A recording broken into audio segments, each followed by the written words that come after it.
We just finished this build for Amelia and she's telling me she wants pink liquid in there. So we may as well show you how we drain and fill this PC. It's a complicated loop and we're not going to be taking any of it apart. So guys, if you want to learn with us, stick around and we'll take you along for the ride. So for this, to make it easier for us, I'm going to need this tube here. You don't necessarily need it to make it work, but that's going to be installed on the end of this cap. So I've just got a longer run to let the liquid fall out. And then of course we need a bucket, or in my case, I'm going to use the original bottle to capture the liquid in there so I can reuse it, because it's literally a day old. So to start, firstly, we need to make sure our PC is off and we're gonna remove the drain plug lid. I recommend always planning your loop with a drain valve in mind because it makes it much easier when it comes to maintenance time for your PC's loop. Next, we're going to install our tube onto the end of the valve to make draining a little easier for ourselves. So keep an eye on the levels up the top here. I'll open the drain valve and it'll trickle out. You see how slow it's coming out? That is because the air is trying to get in via the same tube that the liquid is trying to get out. That is why you see little bubbles coming up from the bottom. Watch what happens when I open the fill port up the top. It comes gushing out.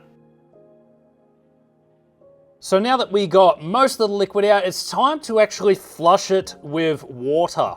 Now I'm just using tap water. A lot of people will say deionized or demineralized water, but using tap water at first to remove all of the color is actually going to save you a lot of money, and then we can clean it out with a bit of demineralized or deionized water. So I'm just going to repeat this process until the liquid is running completely clean. So the blue will start coming through, but eventually, if we keep repeating this cycle, it's going to turn clear. Then we're ready to clean it out with our deionized water, and then we can start adding in our pink liquid. It is going to take a few tries though. All right, let's drain this out.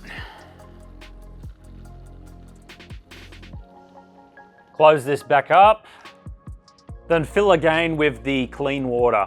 I'll keep repeating this process and we'll be right back when it's running clear. So the liquid's now running clear. We've ran our deionized water through there, so it's completely clean. Time to start adding our white, and then we can go ahead and start adding our pink dye to get the right color that we're after. I think I'll get Amelia to tell me how pink she wants it, but yeah, let's get started.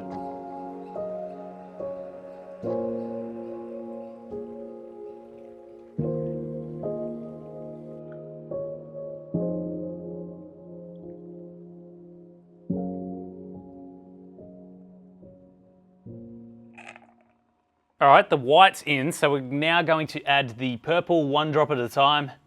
Amelia, you I mean, this is your build, so you need to tell me when you like the pink, where you want to stop. Okay. Let me just add a tiny bit here to get that washed off. I think it's going to take more than that. Yeah. Wow. How's that? Is that all right? Too dark, start again? Imagine. That's no good. Start over. Sweet. All right, that's the pink. Looks good.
Well, Amelia's decided that she likes the blue and the pink together, so I guess that makes our job easier. We don't have to remove the blue in the second loop. And I actually think the pink edition looks pretty nice with the blue, so I'm glad she's decided to leave it like that. And I hope that we've been able to teach you guys something today about how to drain your PC, especially if you've got a more complicated loop.